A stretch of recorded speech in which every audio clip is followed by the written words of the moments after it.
नमस्कार। आज मैं एक बहुत ही बहुचर्चित केस के संदर्भ में बात करना चाहूँगा। बहुचर्चित केस इसलिए है कि जो अभियुक्त है उसने कुल 14 मर्डर किए हैं। मर्डर सामान्य नहीं थे। मार करके उसकी बॉडी को खाना, मांस मांस और अन्य पार्ट को भी खाना, वो उसकी हैबिट में था, इसलिए वो बहुचर्चित केस रहा है।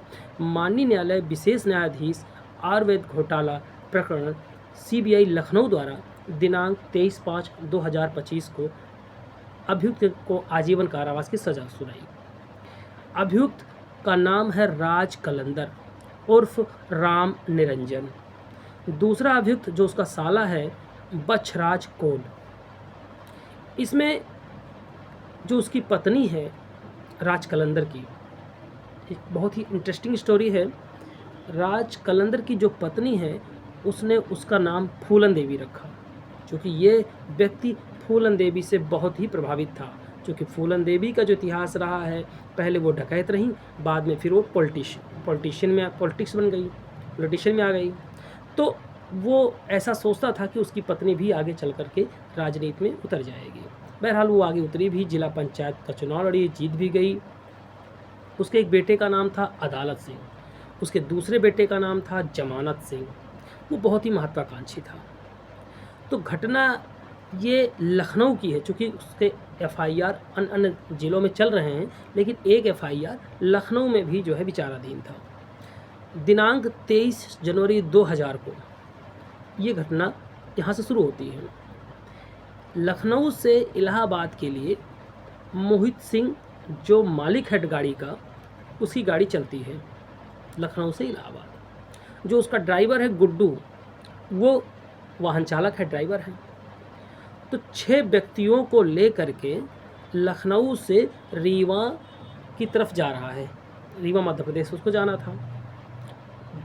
तो दोपहर के 3 बजे मोहित और गुड्डू अपने गाड़ी में बैठे और 6 और व्यक्तियों और सवारियों को बिठाया और लखनऊ से रीवा की तरफ रवाना हुए। क्योंकि मोहित सिंह जो गाड़ी मालिक हैं, उनका घर रास्ते में हरचंदरपुर में पड़ता था। तो समय लगभग 5 बजे के आसपास, जब वो 3 बजे से लखनऊ से निकले, तो 5 बजे के आसपास वो हरचंदरपुर पहुँचे, अपने घर गए और चाय नाश्ता खुद किया और जो 6 और लोग थे और सवारियाँ थीं उनको भी कराया। उसमें से एक सवारी बीमार थी जो लेटी हुई थी। वहाँ पर जो और लोग मौजूद थे, गांव भर के लोगों ने देखा कि इसमें 6 लोग हैं, जिसमें से एक महिला है जो बीमार अवस्था में है। उनको किसी प्रकार का ऐसा कोई डर या भय नहीं था कि कुछ घटना आगे इन लोगों द्वारा की जा सकती है।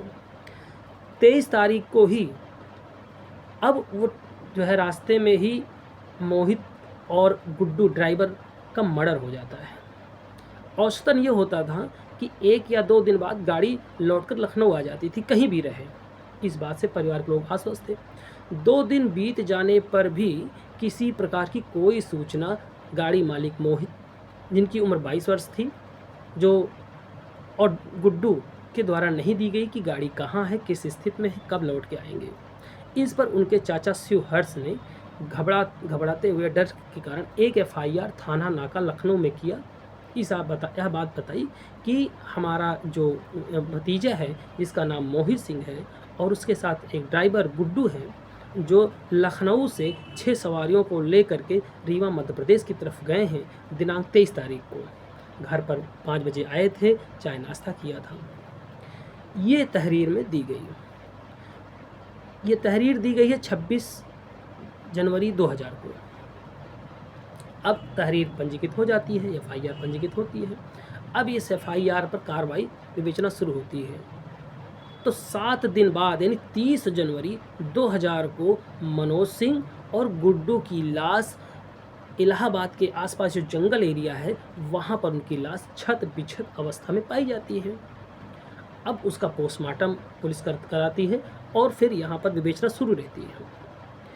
ठीक 26 दिसंबर 2000 को, इनके साल के आखिरी में, राज कलंदर एक गाड़ी के साथ आगे कहीं जा रहा था। रीवा से इचाक घाट से रीवा की तरफ जा रहा था। तो वहाँ पर पुलिस मौजूद थी, वहाँ पे छानबीन हो रही थी। तो वहाँ पर जब राज कलंदर से पूछा गया तो न पेपर दिखा पाया गाड़ी का, न किसी प्रकार का कागजात दिखा पाया। यहाँ पर पुलिस को जब शक होता है तो राज कलंदर को पकड़ करके अंदर लाती है और किसी अन्य मुकदमे में उसको जो है चार्ज बनाती है।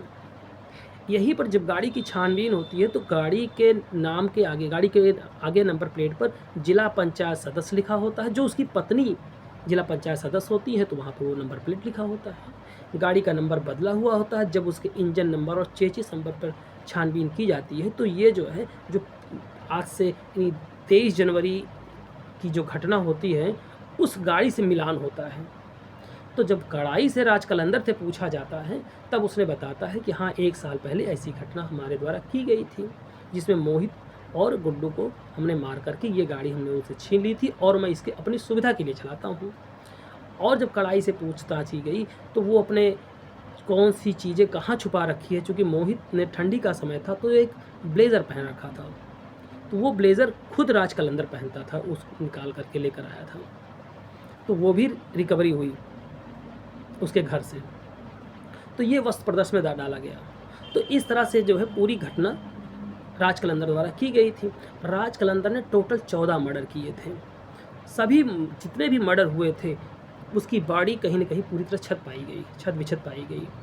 उसका अपना ये मानना था कि बुद्धिजीवियों का अगर मार करके उनके ब्रेन को जूस बना के पिया जाए तो हो सकता है उसका दिमाग और तेज हो। ये इतना खूंखार व्यक्ति था। अब यहाँ पर प्रोसिक्यूशन ने अपने कुल 12 गवाह पेश किए इस घटना में।